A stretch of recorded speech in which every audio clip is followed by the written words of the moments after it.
semuanya, atau selamat siang, selamat malam bagi yang sedang menonton. Hari ini Foodpad Channel kedatangan Romo Anthony Wijaya.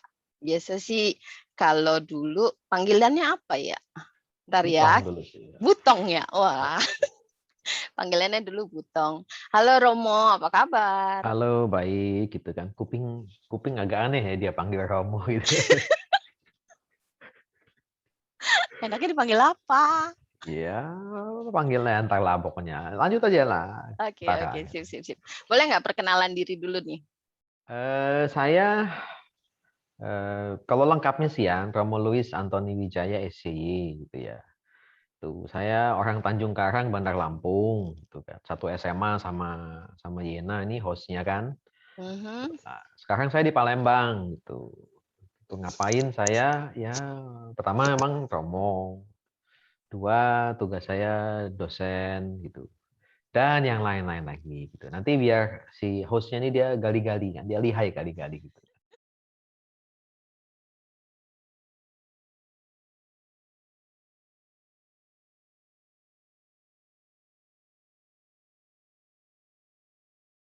Harus manggilnya Romo karena channelnya tentang Romo. Oh, Kalau Chandra Romo, manggil, oke ya deh. kalau manggilnya nanti nama panggilan biasa agak gimana gitu ya. Oh, pakai oke deh, kita Siap ikuti ya. saja. Sip. Tapi bisa kepleset juga sih ujung-ujungnya.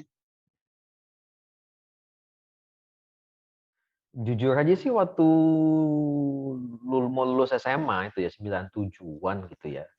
Itu tuh nggak tahu, sebenarnya nggak ada pikiran jadi Romo saat itu. Tahun Belum berapa, ada ya. sorry? 97. 97 belum ada pikiran jadi Romo. Oke. Belum, sebenarnya belum ada 97 itu. Jadi yang tahu itu sebenarnya apa ya? Tidak mau kuliah biasa itu doang sebenarnya. Hmm, Jadi belum apa ya? Belum sampai betul-betul seperti sekarang gitu kan. Sudah jadi jati diri belum itu. Namanya anak umur 17 tahun kan. Jadi SMP ini kelas 2 ya. SMA 17 Oh, tahun, sorry. SMA Bos. kelas 2. Gile. Ya. Maaf, Iya, gile. Gaulan gua daripada host. capek deh. Ya, oke, jadi 97 itu ya, 97 SMA. Nah, yang bikin tanda kutip pencarian anak remaja waktu itu jadi lebih terang, itu ketua lingkungan. Tuh, jadi ketua lingkungan itu dia adalah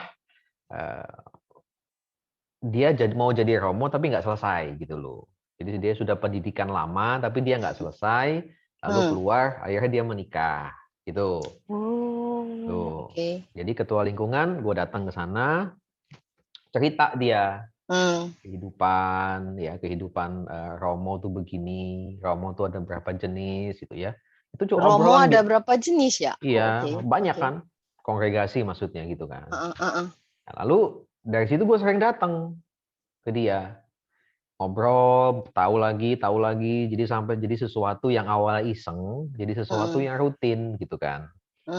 Lalu di situ gue pikir, jangan-jangan ini kali ya, maksudnya gue nggak mau kuliah biasa tuh mungkin ini maksudnya gitu loh. Gitu. Sampai akhirnya ya udah dari situ gue coba bulatin tekad, gue masuk seminari gitu kan. Tapi karena itu sudah telat, ya lulus kan Juni 98. Itu harusnya itu sudah penerimaan itu. Jadi gue mesti Oh, tunggu. oke. Tesnya itu baru Desember Tahun 98. Oke. Tesnya, masuknya baru Juli 99. Tahun Gitu. setelahnya ya. Iya, nah udah. Jadi setahun itu nganggur itu lulus SMA. Nah, gue belajar sama ini nih mantan ini Pak Suhadi namanya. Jadi gue belajar bahasa Latin, gue belajar kitab suci, gue belajar agama, gue pedalam bahasa Inggris gitu loh. Jadi semua yang sebenarnya gue butuhin untuk pendidikan calon Romo gitu. Itu awalnya itu tuh. Begitu aja awalnya itu. Jadi Oke. so simple ya, so simple sebenarnya. Begitu. Apa sih yang bikin panggilan dia itu dulu SMA Butong. Jadi apa yang bikin Romo Butong? Good one, good one. Good one, Good right? name. Romo Butong buat kombinasi antara manggil yang official sama yang panggilan biasa. Romo Butong untuk mikir jadi Romo gitu. Maksud aku kan pasti walaupun awalnya tuh nggak kepikiran mau jadi Romo, tapi dulu kan pernah kan secara kita pernah deket gitu ya, istilahnya mantan pacar teman-teman. Ketahuan dah. Akhirnya ketahuan dah. Dulu pas Baru tahu dah. ngobrol-ngobrol kan ada ngomong kayaknya ada keinginan nih untuk ke arah sana. Bahkan mami pun pernah kayaknya mendukung gitu loh. Iya, bahwa apa ya, terbesit, the big secret ya, the big secret ya. Hmm, Mami kan orangnya diem ya. Jadi setelah gua jadi Romo, hmm, tuh ya, si Mami itu baru ngomong, "Kok," katanya, "dulu waktu Koko umur 6 tahun, mhm, kan lihat Engku Ayong, adik Mama. Adik mhm, Mama kan itu ditabiskan, dilantik jadi Romo gitu kan. mhm. Saat itulah Koko bilang, besok kalau udah gede mau jadi kayak Om Ayong. Wow, Tuh, kayak oke. Superman, keren kan gitu. Bahkan Karena pakaian jubahnya. ya jubahnya itu kan kena angin, gue segala macam begitu. Anak 6 tahun ya gitu. Ya, ya, Mami nggak ya. pernah ngomong sampai gue jadi Romo loh itu. Gue jadi Romo baru Mami ngomong, oh 6 tahun. Jadi mungkin kalau Hmm. dirunut lagi flashback itu begitu. Nah, Oh. kalau anak SMA ya kalau lu juga pernah lihat memang kan interest-nya kelihatan ya Hmm, sejak SMA gitu kan ya. berasa, berasa, berasa banget. Ya, itu. Jadi di kerohanian, jadi apa, orang itu bisa cerita sama gua gitu loh, macam-macam, Hmm, mm-mm. gitulah, gitu Tempat loh tempat itu ya awalnya. sampah ya, Iya sih betul, sampah. sekarang nggak keren kalau sampah, Enggak ya, recycle sekarang kerennya. recycle. Ceh.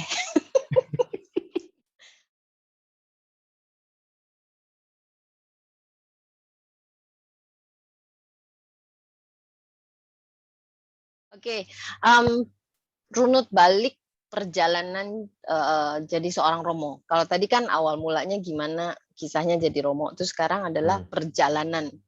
hmm. Perjalanannya, Hmm, ah, jadi Romo tuh lama, 11 tahun baru 11 selesai, tahun, 11 tahun sekolahnya. tua Lama ya ya, lu udah ya. Mm-mm. iya 30 tahun baru jadi Romo kira-kira lah, gitu. Wow, oke. Itu. Jadi, pendidikan dasar biasanya 2 tahun. Dasar tuh apa? Dasar itu kayak di seminari Palembang sinilah gitu. Jadi sesudah lulus SMA, Mm-mm. masuk lagi ke namanya Mm-mm. sekolah seminari menengah. Jadi di situ diajarin basic-basicnya, sangat basic, sangat Ini basic. dasar sama dengan menengah atau dasar dulu baru menengah? Ih sama, menengah dengan dasar itu sama. Kalau dalam itu Oh, ya, kita sudah oke. kalau di Indonesia sudah nggak ada seminari dasar lagi, adanya seminari menengah. Oke, seminari menengah. Oke. Ya, gitu ya. Nah, itu Mm. katakanlah diajarin, gimana cara doa, gimana cara hidup romo, lalu diajarin romo itu apa, hidupnya gimana, ya gitulah, simple ya, Mhm. simple menata hidup. Lalu Mm. irama-irama SMA gitu kan dibenerin. Bukan dibenerin ya, tapi diarahin. Jadi Dibuang. iya itu dibuang gitu. Kalau Santo Paulus bilang itu dianggap sampah itu. Oke, oke. Gitu. Dicuci ya, dikau Ya dicuci dicucikan lah, ya. gila Heeh. gila. Gue biasa SMA begini masuk, wah gila. Boleh nanti kita tanya teman-teman di SMA. Iya tuh, wah gila ya. Ya Ya, ya. gitulah ya. Nah Hmm. itu sudah, itu 2 tahun ya. Lalu ada 1 tahun namanya tahun rohani di Gisting novisiat itu ya. Sekolah menengah berapa tahun? 2 tahun. 2 tahun, oke. Di Gisting itu namanya, tahun rohani lah. Mhm. Ya itu di novisiat di Gisting 1 tahun. Mhm. Ya 1 tahun itu ya. Mhm. Lalu selesai baru pendidikan formal. S1 filsafat teologi 4 tahun. 1, 2, 3, 4. Sudah? Mhm. Nah, lalu tahun orientasi pastoral seperti magang sesudah S1. 1 tahun. Wow. Ya, ya. Oke. Sudah itu balik lagi ke Yogyakarta ambil S2. 2 tahun. Keliling Sudah? Indonesia ya kamu? Mhm. Iya, sudah 9 tahun. Ya kan? Mhm. Terus? Lulus S2, lalu tahun namanya tahun, pengolahan pastoral, tahun akhir sebelum jadi Romo. 10. 1 Wow, tahun tabisan 11 gitu. panjang ya perjalanannya. Iya. Kok bisa bertahan? Ya itu dia makanya. Makanya apa? Itu dia. Ada satu momen sebenarnya ya, Hmm, yang buat gua tuh hidup, kalau bilang hidup panggilan, gua nggak ragu lagi itu panggilan gua. Jadi kita tahu hmm, tiap orang pasti punya keraguan, hmm. ya. Bahkan Ya, kalau orang biasanya ya kejadiannya ya adalah tengah jalan. putus kan, Ya. oke. Gua mulai itu, gua udah di seminari itu ya 99 ya. Kira-kira 6 bulan gua di seminari, papi Hmm, kecelakaan, itu kan, patah hmm, kaki. hmm, Terus gue mikir, kok begini jalannya? Gue udah mau ikut Tuhan, kok bokap gue kecelakaan gitu loh. hmm, hmm, Apa gue keluar haji ya, bantu rumah kan segala macam. Pikirannya hmm, begitu. Lalu hmm. ngomong sama mami bilang, Koko, dia bilang, duit mah bisa dicari, dia bilang. Tapi panggilan mah nggak bisa dicari, dia bilang. Itu panggilan Wow. tuh lebih berharga katanya. Jalan aja, jalan udah. Hmm, Kan sudah. Terus gua masuk ke tahun kedua tuh di hmm, seminari, papi kecelakaan lagi. 2 kali. Yang ini lebih parah.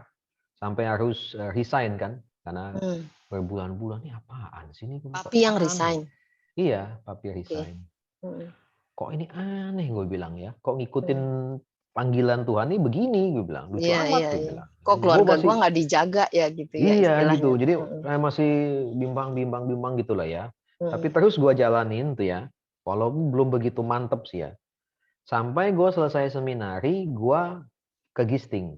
hmm, Nah, itu di Gisting, gue sekitar 6 bulan, hmm, ternyata bokap gue yang kecelakaan kedua itu, ya, hmm. setelah dia pulih, dia belajar agama. Oke. Tuh ya, jadi ada itu ketua lingkungan yang sama itu. Dia Pak datang ke Suhardi rumah. ya tadi. Pak Suhardi, dia datang ke rumah gua, dia ngajarin bokap gua iman Wow. Katolik itu apa, Yesus itu apa, segala macam begitu kan. Sampai akhirnya tahun 2001 Hmm. bokap baptis. Wow, praise God. Setelah berapa puluh tahun itu, dibaptis di Hmm. umur 60-an. Awalnya awalnya papi tuh nggak yang ngikut Yesus kan, cuma mami doang kan yang selalu rajin ke Ya, gereja. papi itu bisa dibilang no religion gitu. Hmm. Hmm. Nah, pokoknya tidak ada asosiasi Hmm. dengan agama apapun. Ke Hmm. gereja iya, sampai parkiran doang, ngantar anaknya terus dia pulang lagi gitu. Standar biasanya nih orang tua nih. Ya, oke. Yang penting anaknya lurus jalannya. Orang Ya, tua kagak gitulah. apa-apa gitu. Nah, itu ketika bokap gue itu dibaptis, ya betul dibaptis, gue udah bisa lihat, oke, ini tanda yang paling jelas banget dari Tuhan. Ini jalan gue, Hmm. udah nggak salah dah. Hmm. Gitu. Hmm. Kalau Hmm. sekian puluh tahun bokap gue bisa ikut Yesus begitu, itu artinya udah nggak ada tanda yang lebih kuat lagi dari tanda itu. Ya udah, gue jalan terus Hmm. Hmm. Hmm. Hmm. Hmm. begitu.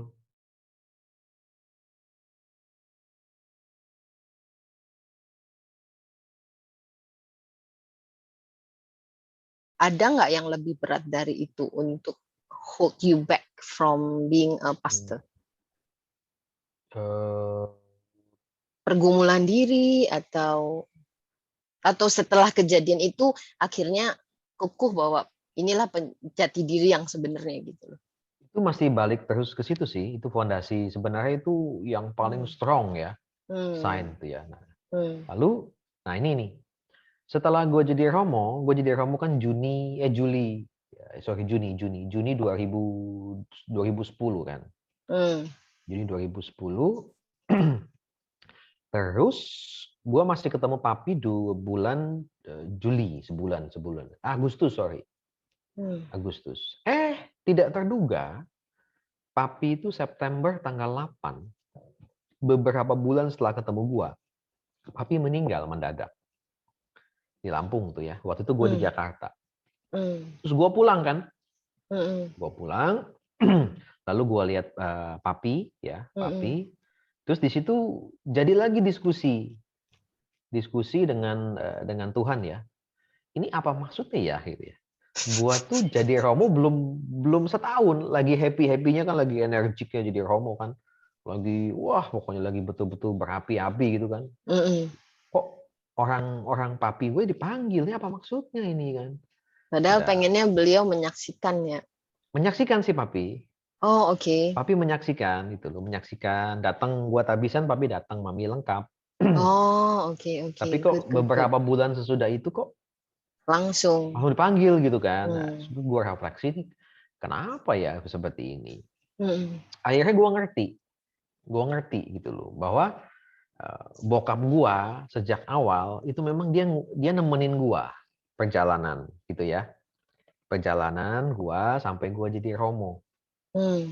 Sekarang ketika gua sudah jadi romo, ya tugas bokap gua tuh udah selesai gitu loh. Jadi Oke. bokap itu balik ke pencipta. Nah, Balik to the father again. ya to the father gitu kan. Dan Mm-mm.